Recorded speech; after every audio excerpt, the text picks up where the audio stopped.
Hey everybody, welcome again to the Buffalo Plus YouTube channel. Make sure you subscribe, like, and comment. We appreciate it. Mike Catalano along with Dan Fates. Dan, let's talk about the really good news. Number 14 back on the field for the Bills. Yeah, Stefon Diggs was back on the field in pads today for the first time since the blue and red scrimmage on August 7th. And not only that, Mike, it wasn't just great to see Diggs back because he was in part of that light walkthrough on Sunday, but Diggs, I thought, looked like Stefon Diggs. His knee looked really good. I was watching his footwork, all that stuff. He looked quick. He looked explosive. It didn't look, again, as we've said many times on this channel, not a doctor, but he looked like Stefon Diggs, and I thought that was an encouraging sign. Yeah, it is, because they got to get these guys ready. They're not playing Saturday. No. You know, think what you want, and whether you believe they need some of these moments. You haven't played the starters, especially on offense, in the first two games. In my opinion, and Sean McDermott hasn't asked again, there's no way they see the field, the main guys. No, and it's a sign, though, that they're trending in the right direction because Stefon Diggs didn't do any 11-on-11 team drills. I didn't see Josh Allen do a lot of those 11-on-11 drills either. But, again, Sean McDermott saying that it was funny because on Sunday he said he didn't expect him to be out there at practice. Then he was, and then he said he's trending in the right direction. So all signs, we can kind of take our hand off the panic button. We didn't press the panic button, but we had taken it out. I was kind of nervous. So it was good to see him back and looking fresh. You want to see 14 on the field? We saw him out there in his pads. Speaking of injuries, there was one today. We don't have all the details on it yet, but Isaiah McKenzie took a hit, and it didn't look great. Yeah, it took a hit from Jordan Poyer. It looked like Poyer was trying to let up, but McKenzie went down awkwardly after one of the plays.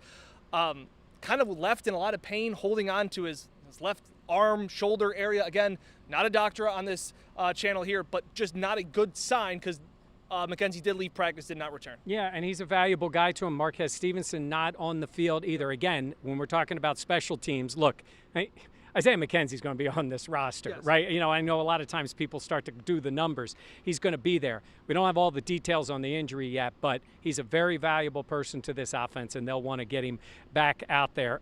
Speaking of important players out on the field, I think Bruce Smith could still line up and give him a few snaps.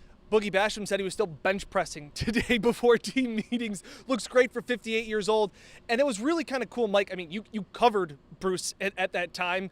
To see him back and where his D-line so far through the preseason has looked really good. Kind of cool to see Bruce back and get to brag about this front five. Yeah, he's very excited. He's excited about Rousseau. He said that he's got a limitless future. Like, this guy can be something. Loves what he sees out of Boogie. Was actually talking about A.J. Epinesa today and was talking about using his hands and how good Epinesa is. It's kind of what he's talked to about the two top rookies for this year, but he said A.J.'s really good at it. And you would think, you know, the type of player he is, maybe not with the physical skills and the speed that a guy like Rousseau has, using those hands is important. And Bruce talked about when he was a rookie, talking to veterans who used their hands so well. And it just was something, you know, and he was at Virginia Tech. He just blow by people. Now, eventually he did that in the NFL too, but using your hands is so important because, as Bruce said, and he used to complain about this a lot, if they can't grab you, they can't hold you. Yeah. So that was his idea. So it was good to see him out there and getting a chance to be with this team for a couple of days. Yeah, and you saw the younger guys. Greg Rousseau was like, I can't believe it. Like, he wasn't alive when Bruce was playing. So it's kind of cool to get to see that side of it.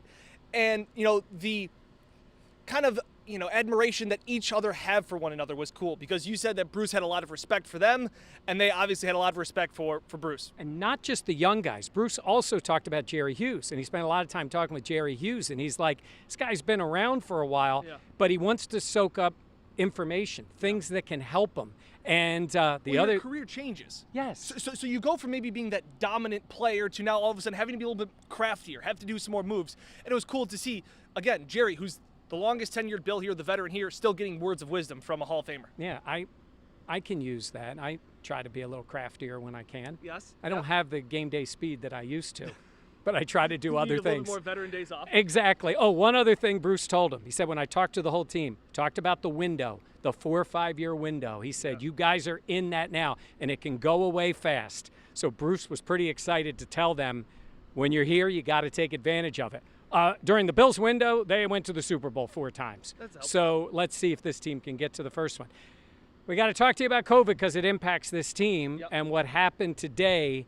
And I think, Dan, the bigger issue is, what if it happened during the regular season? This is why we have stressed so much that vaccine or not, what your take is. We're not talking about what you think. The rules are the rules, and we knew that the rules were going to benefit teams, and they were going to get a competitive advantage the more vaccinations that you got on the team. So and while you want to say that's not fair, I bet every single one of you listening has rules at your workplace that you may not like and you may not agree with, but they're the rules. And that's what Jerry Hughes had to say when he finished his conversation with Cole Beasley on social media. He goes, these are the rules. They're the rules that the NFL Players Association has agreed to and the league has agreed to. So now you have to abide by them. But I can't imagine that Sean McDermott is happy to see this. Yeah, and before you comment on it, look, I know the trainer was fully vaccinated. I know these players have tested negative. All that is the side part of it. Correct. It's just what they have to follow.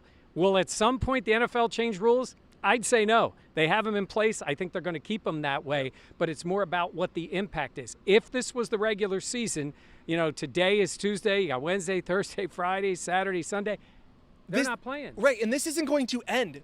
This could happen to Cole Beasley or another player 10 times during the regular season because they are unvaccinated. If they were vaccinated, they'd be practicing today as long as they tested negative. Because they're unvaccinated, they have to be out of the building for 5 days. That's the rule. You can say that you don't like the rule. You can say the rule is unfair. I would agree with you 100%.